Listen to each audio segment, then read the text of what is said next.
Hi, it's me, Dale. Welcome back to Chapter 8 of My Stroke of Insight by Dr. Jill Bolte Taylor. Chapter 8.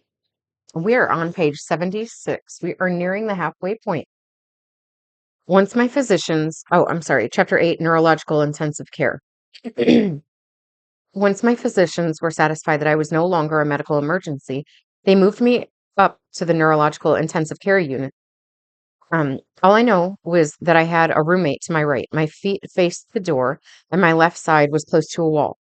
Past that, I didn't have much awareness except for my head and right arm, which both continued to ache.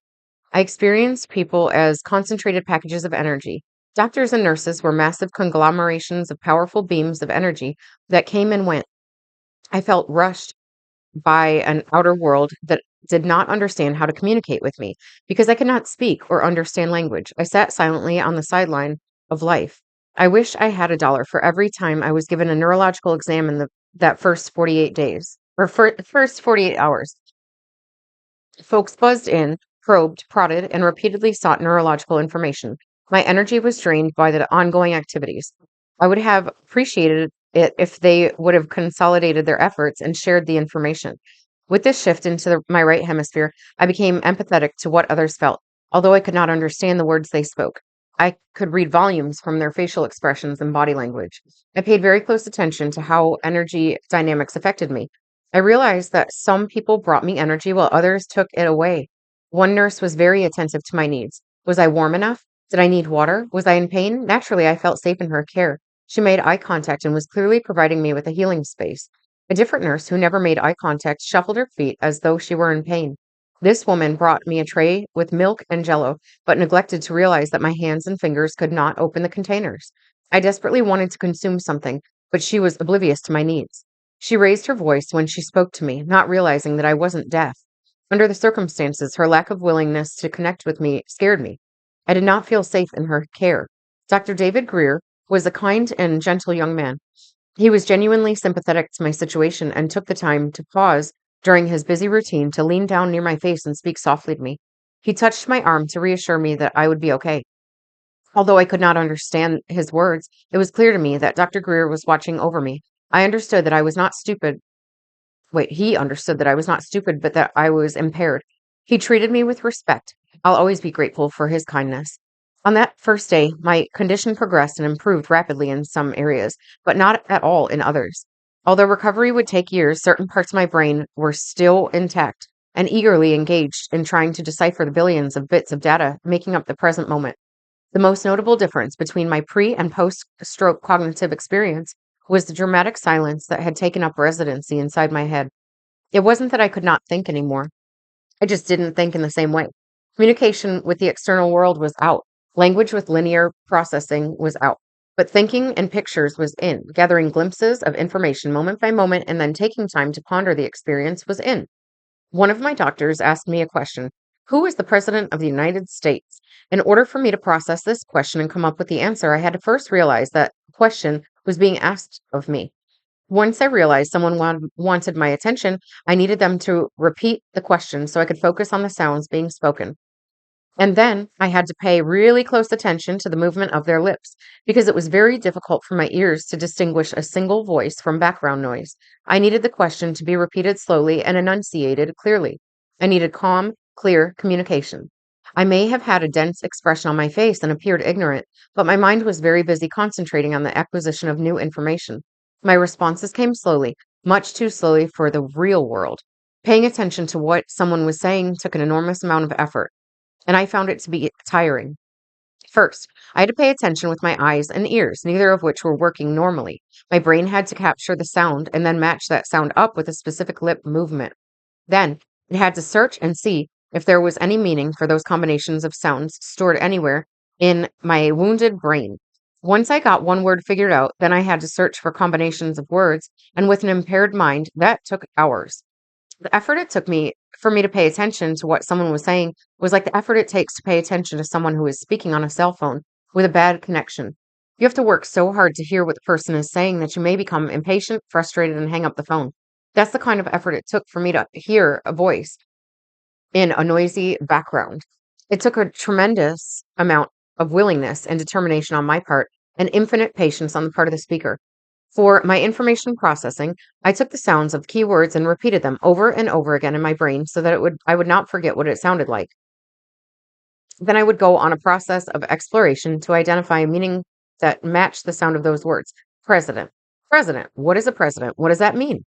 Once I had a concept, a picture of what a president was, then I moved on to the sounds of United States. United States, United States. What is the United States? What does that mean? Once I found the file for United States again, it was a picture in my mind. And then I had to put together the two images, that of a president and that of the United States. But my doctor was not asking me anything that was really about the United States or about a president. He was asking me to identify a specific man, and that was a completely different file because my brain could not get from president and United States to Bill Clinton. I gave up, but only after hours of probing and exhausting mental gymnastics. My ability to cognate was erroneously assessed by how quickly I could recall information rather than by how my mind strategized to recover the information it held. After all the effort I had put into the task of trying to find the answer to the initial question, it ended up that there were too many associations for me to pick through. Since I was thinking in pictures, I had to start with a single image and then expand upon it. I could not start with the general and find the more specific about exploring the billions of possibilities, which was um, which was draining. Perhaps if they had asked me a question about Bill Clinton specifically, then I would have found an image of Bill and then been able to expand from there. If they had asked me who is Bill Clinton married to, then I would have found an image of Bill Clinton, an image of matrimony, and then hopefully an image of Hillary standing by her man. When using pictures to navigate my way back into language, it was impossible to go from a general file to a specific detail.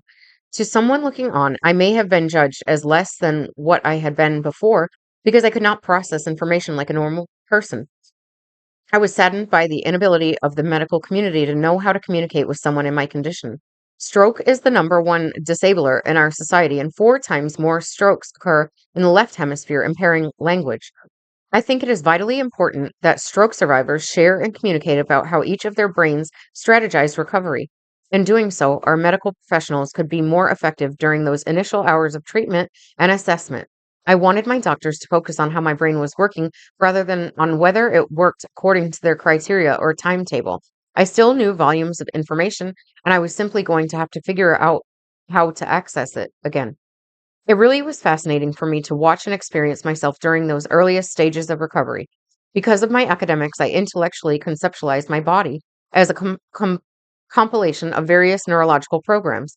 But it wasn't until this experience with a stroke that I really understood that we all have the ability to lose pieces of ourselves one program at a time. I never really pondered what it would be like to lose my mind, more specifically, my left mind. I wish there were a safe way to induce this awareness in people. It might prove to be enlightening. Imagine, if you will, what it would feel like to have each of your natural faculties systematically peeled away from your consciousness. First, imagine you lose your ability to make sense of sound coming in through your ears. You are not deaf, you simply hear all sounds as chaos and noise. Second, remove your ability to see the defined forms of any object in your space. You are not blind, you simply cannot see 3 dimensionally or identify color. You have no ability to track an object in motion or distinguish clear boundaries between objects. In addition, common smells become so amplified that they overwhelm you, making it difficult for you to catch your breath.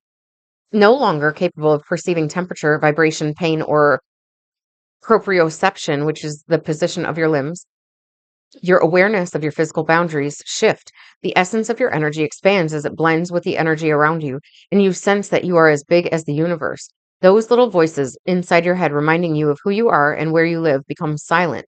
You lose memory, connection to your old emotional self and the richness of this moment. Right here, right now, captivates your perception. Everything, including the life force you are, radiates pure energy. With childlike curiosity, your heart soars in peace, and your mind explores new ways of swimming in a sea of euphoria. Then ask yourself, how motivated would you be to come back to a highly structured routine? I did a lot of sleeping that afternoon of the stroke. Well, as much sleeping as one can do in a hospital. When I was asleep, I could block out the steady stream of energy that bombarded my senses. By closing my eyes, I could see much of my mind. Light was uncomfortable, my brain throbbed in agony when they shined that bright pen light to check my papillary reflex.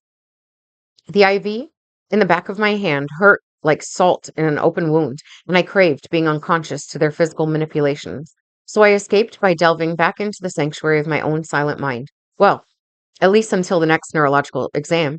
Behind the scenes, Steve called my mom, Gigi. Gigi is my mother's nickname, stemming from her maiden name, Gladys Gilman, to tell her about the day's events. Gigi and Steve had known one another for many years from attending the NAMI National Annual Conventions. They were that period. They were quite fond of one another. I'm sure that this was a very difficult phone call for both of them. To hear Steve tell the story, he called her and asked her to sit down. He explained that I had experienced a major cerebral hemorrhage in the left hemisphere of my brain and that I was currently at Massachusetts General Hospital. He assured her that the physicians had stabilized my body and that I was receiving the best care possible. Later in the day, my boss, Francine, called Gigi and encouraged her to take a couple of days to get her affairs in order so she could come to Boston for an extended visit. It was clear to Francine that I would probably need surgery. She hoped Gigi would be able to come and give me long term care in the Boston area. Gigi never hesitated. She spent 10 years of her life trying to help my brother heal his mind, to no avail. However, she felt that she could help this child recover from her neurological trauma. Gigi turned all those years of frustration for not being able to heal my brother's schizophrenia into a plan for helping me recover my mind. Okay, that's the end, and we'll move on to chapter 9 next. All right, see you later. Bye.